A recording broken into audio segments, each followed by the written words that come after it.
contoh satu tadi, ya, bagaimana perizinan yang nggak benar, bagaimana hukum dipermainkan dari mulai tingkat birokrasi sampai aparat penegak hukum. Jadi sebenarnya proyek ini itu adalah mimpi saya yang jadi nyata karena salah satu bucket list dalam karir saya adalah bisa disutradarai oleh Mas Garin. Sekretariat Strategi Nasional Pencegahan Korupsi atau Stranas PK mengajak masyarakat nobar film Nyanyi Sunyi Dalam Rantang karya Garin Nugroho di XX1 Pentasiti Balikpapan.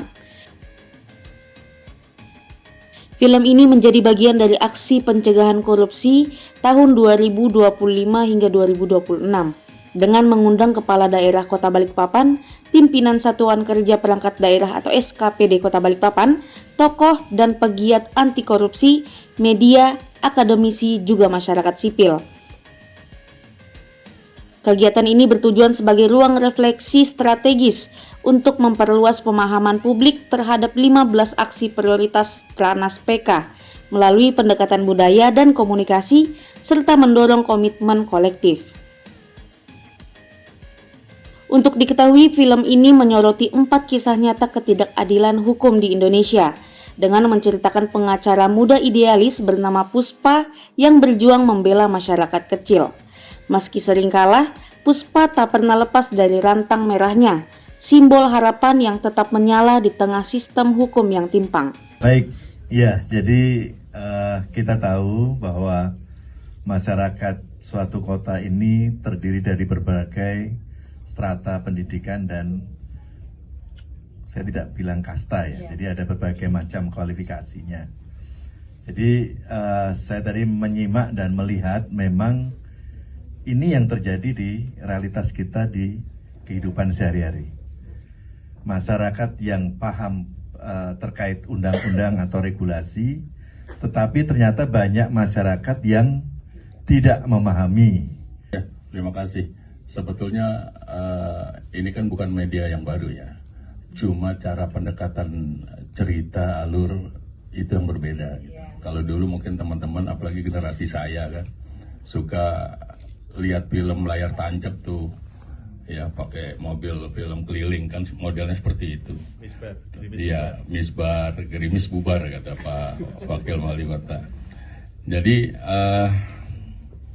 ini yang coba kita mau rubah ya, karena kalau memang kita mau menunjukkan bahwa pemerintah ini serius loh melakukan pencegahan gitu, sehingga kita kemudian kalau teman-teman tadi lihat alur ceritanya itu kan pendekatannya dari akibat ya, sebetulnya sebabnya itu banyak sekali itu. Kalau kita lihat contoh satu tadi ya, bagaimana perizinan yang nggak benar, bagaimana hukum dipermainkan dari mulai tingkat birokrasi sampai aparat penegak hukum. Yang menarik terutama terkait dengan bagaimana petani yang mau menanam jagung kemudian dituduh memalsukan, itu kan real, nyata gitu. Makanya kenapa kemudian Stranas mencoba agar pesan-pesan ini bisa lebih membumi karena dirasakan langsung masyarakat. Gitu. Ini sebetulnya yang jadi kata kunci gitu. Jadi bukan pesan yang di awang-awang, tapi memang pesan yang kita mau dekati dengan kenyataan-kenyataan real. Sehingga kenapa kemudian kalau teman-teman nanti lihat di website Stranas itu memang ada 3 fokus kan yang memang diamanahkan kita. Di situ perizinan tata niaga, kemudian ada keuangan negara, dan yang paling penting memang itu kita bicara reformasi birokrasi dan penegakan hukumnya gitu. Ya apalagi tadi kalau kita bicara pasal karet, karena itu tujuan kita sebetulnya kalau memang ada regulasi yang menghambat, kita dorong untuk merubah regulasi. Ada regulasi yang kemudian menimbulkan celah untuk kepentingan tertentu, maka kita harus hilangkan itu. Kalau kemudian ada kegiatan-kegiatan yang sifatnya berulang, redundan dan nggak perlu, maka kita akan potong itu.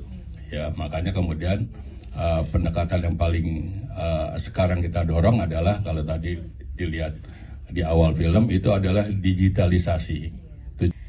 Iya, kalau aku boleh cerita sedikit.